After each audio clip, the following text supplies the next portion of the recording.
Ooh-wee, good grief, Charlie Brown. Hey, I called Mommy and she ran over here and brought my camera case, and I've got some other SIM cards in there. I always have extra SIM cards, and I always want to make sure my batteries to the camera is ready and rocking, but I thought I had more room. I got like 10 hours on this new one, and I must have gone through 10 hours already or more of different videos that I've already done inside this condo. Can you believe that? So here I am pulling this carpet up, and see, I got all the pieces cut in this one particular room. I've got them all rolled up strategically in sizes that I can handle, and I started pulling up the carpet pad, and because this is a wood subfloor, what they did is they took a hammer tacker and they stapled it all around the edges. Boom, boom, boom, boom, boom, boom, boom, boom, boom, boom. And so I had to get down there and loosen some of that stuff up. And then the question became, see, this pad is the same width as carpet. No, I'm sorry, it's not. Carpet is way wider, but anyways, the pad is this wide. And so could I take out each piece and roll it up?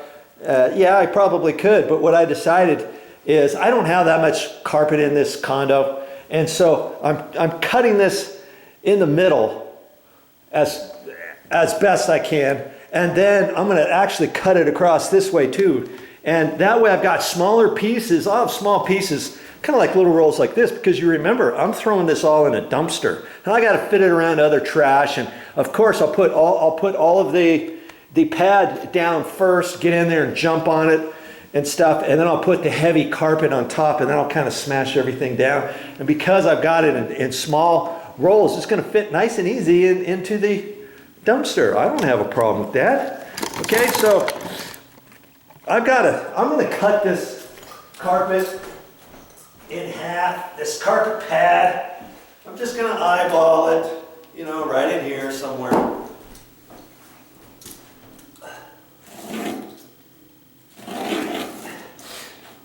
And see the staples along the edge, I'm going to have to just pull up like that. But sometimes around door openings and stuff, if you try to pull it up like that, it may start ripping. And so I don't like doing it that way. I like to try to take these out in as big of pieces as I can without it ripping all up, because I want to, you know, once I pull it up, I want to roll it up. You know what I mean?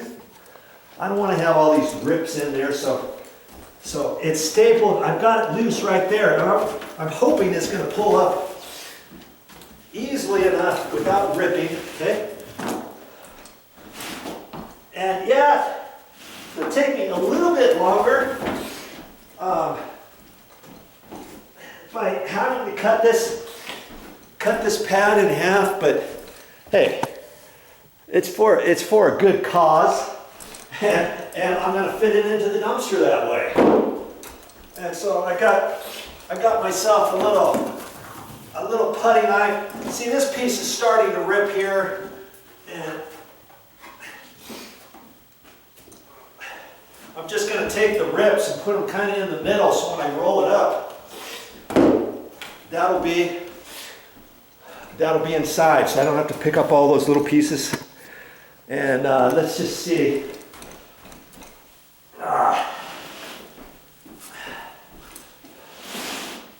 Just gonna roll it up kind of as tight as I can. That's a big enough piece. If I had a big, huge dumpster or something, I wouldn't cut it in small pieces like this. I would actually take it up in wider pieces so that they're like 8 foot long, however long those pieces are. I think that's what it is. Six feet, I guess. This carpet pad is 6 foot wide, and carpet's like 12 feet. And you know, I think the dumpster might be big enough to hold that. That's if nothing else was in the dumpster. But I'll be able to maneuver these nice and easy through the condo down to the dumpster and kind of fit all the pieces in there, okay? And this was one of the biggest rooms, except the one downstairs is about the same size. So yeah, I've got to cut pieces, big wow. And when I come through here, these are small enough pieces, you know, through here. This room isn't that big. See? It's not rocket science. You know, you can do it. And save that money. Now here's something to think about when you're taking up your carpet. You know, depending how much carpet you have, and in this condo may not exceed the amount, but if you go to the Home Depot or Lowe's or places like that, usually they'll have a minimum. Hey, if you order X amount of yards of carpet, we'll actually come out and install your carpet for free. That sounds like a good deal, doesn't it? Well, if that's all you're doing, then that's a pretty good deal. Let them pull this all up. They're the ones who are now going to have to pull up all these staples. Do you actually think they're going to pull up all these staples? If you're not watching, I doubt it. I don't think they would. I think they would put the pad right over that, staple it down. I'm not sure about that, but you know. The other thing is, if you have a concrete subfloor, and if your carpet is really super old and you have lots of traffic areas by your bedroom doors, your hallway, and stuff like that, when you take up your carpet and the carpet pad's going to have been pushed into the concrete, boom, boom, boom, and you're going to have dust areas all over the place. And all that stuff needs to be swept up. And then sometimes I would even go as far as vacuuming it with a shop vac after that, because usually what they do for carpet pad for concrete subfloors is then they'll take I've seen them do it two different ways. Along the seams, they may just take some mastic with their trowel and mastic that underneath. They lift that back or they pull it back and then they trowel it, and then they just flop their carpet pad over that, and that glue bonds the joints. And they may only do the joints. Well, most of the other times they'll have like a quart can or something, and it's got glue in it. And then they just stand here and they start dribbling it on there, and they'll swirl it, boom, boom, boom, boom, boom, like this.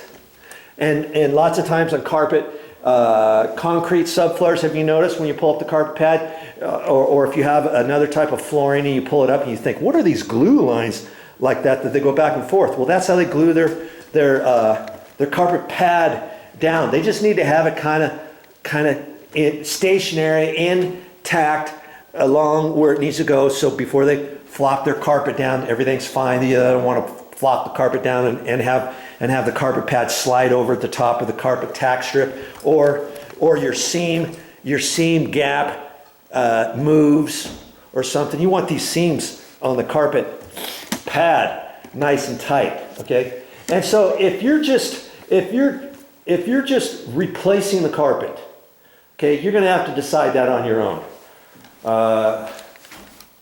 Make sure that if you have them do it, make sure they do a good job, because they're in there to slam and go, you know. They don't want to talk to you too much when they're there. They're there for a job, and that's to install your carpet, not to talk to you and find out what you want here and there and everywhere else. You know what I mean?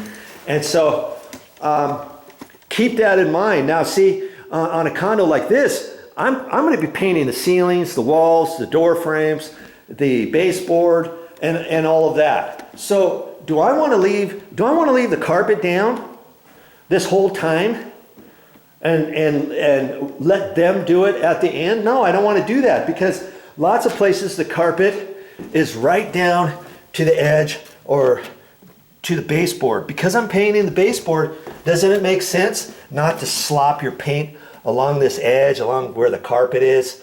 You're never going to get a nice clean edge there, depending on the next carpet. If your carpet nap is a little lower or something like that, maybe the bottom edge of your baseboard's going to show, or the bottom edge of your door casing, or the bottom edge of your door jambs, anything like that.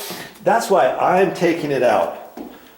You know, I don't care if they're going to take it out for free. I don't I'm not going to wait for them to do that because they're going to do it all at the same time. Do you see what I'm saying? So think about your projects before you decide, hey, I'm going to have them pull it up and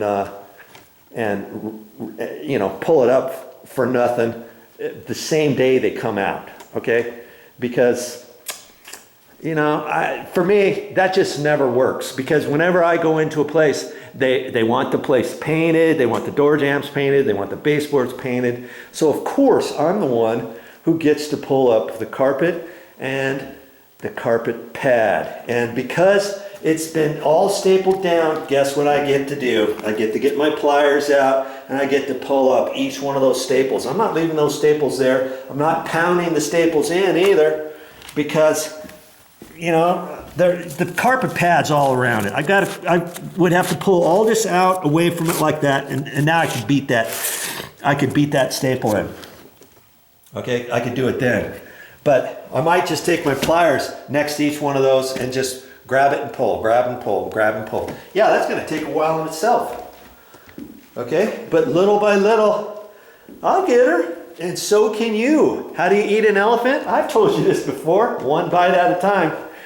And slowly but surely, I'm going to have this room done, and then I'm going to go to the next room. I'm going to concentrate on getting the carpet rolled up and out of the way so I can pull up the carpet pad, and then I'll come back at one time and start pulling all these staples. Then we'll be able to see for urine spots on the floor, on the tack strip, on the bottom edge of the baseboard, anything like that. Then is the time to treat that. See, that's the other thing. If you have dogs or cats and your carpet stinks, and the guys are, and you're gonna have the guys install your carpet and pull it up, and they're gonna install the carpet for free because you bought X amount of yards of carpet. And do you really think that when they pull all this up, they're not going to sit there and wait for you to treat all of your urine spots and to clean and to decide which pieces of tack strip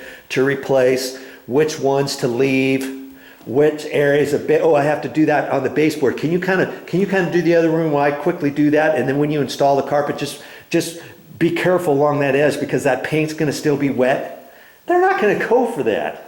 Do you see what I'm saying? So it would behoove you to fall for that. And, you know, you're just going to have to say, okay, you're going to install the carpet for free, right? But I'm going to pull the carpet up. You don't have to worry about that. So yes, you can still do that if you have the right amount of yardage. And speaking of yardage, don't try to measure the rooms on your own and say, oh, I know how to do that, I'll figure that out, and they'll have plenty of carpet, and I'll just tell them I don't need anybody to come out. If you're going to get at the Home Depot, fine.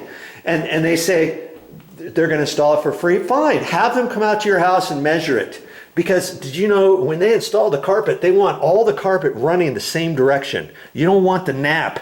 The nap has an actual flow to it. So you don't want to cut carpet and run most of the carpet that way, and then you've got another room in here, and you've got this little section going here, and you need to piecemeal something over here, and you take the carpet and flip it 90 degrees or 180 degrees, and you think, oh yeah, that one will just fit there. No, yes, it would fit, but the nap is going to be going the wrong direction. So when you look at this carpet and you vacuum the carpet, you come in here and everything is fine, you think, what's going on? How come that color's different than this over here? Well, that's because whoever installed it didn't have enough carpet, and they had to flip the carpet over. There's that squeak.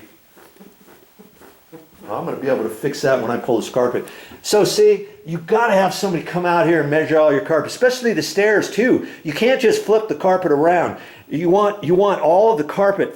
If the nap is coming this way, then this carpet here needs to go that way. You don't want this carpet nap going one direction and the nap for your stairs going a different. Then the carpet's not going to look like it's the same color. You see what I'm saying? And so you get someone out here, measure up all of your carpet, and then they'll have to allow for all that, and then they try to do it strategically in such a way to where, okay, how can we get this whole place done, have the carpet go all in the same direction, and have little areas like closets and storage rooms and stairwells, and different little areas like this. How can we make this work with the different small cut pieces that we're going to have off of each room or whatever? And you let them worry about that, and then they figure out, based on all that, they figure out how many yards of carpet you need. And then, hey, good news. You meet our qualifications for us to install the carpet. We're going to actually install the carpet for free. You know, some places do that. I know the Home Depot does, and some other box stores do that. Now, I don't know about other flooring companies. Lots of individual flooring companies. You go there, and it's a specialized place, and it's a place close to your house and all this kind of stuff. Do you think they're going to install the carpet for free? Some places do. Lots of places don't. And they may say, okay, well, here's how much it is for the carpet and for the carpet pad, and here's how much for the install. Now, the install is not going to be, you know, carpet installers don't take very long, but there's an extra added cost for installing it or ripping up the carpet or installing the carpet because you didn't go to a box store, you didn't go to the Home Depot or someplace like that. Okay, so check all your things out, make your decision, and go for it.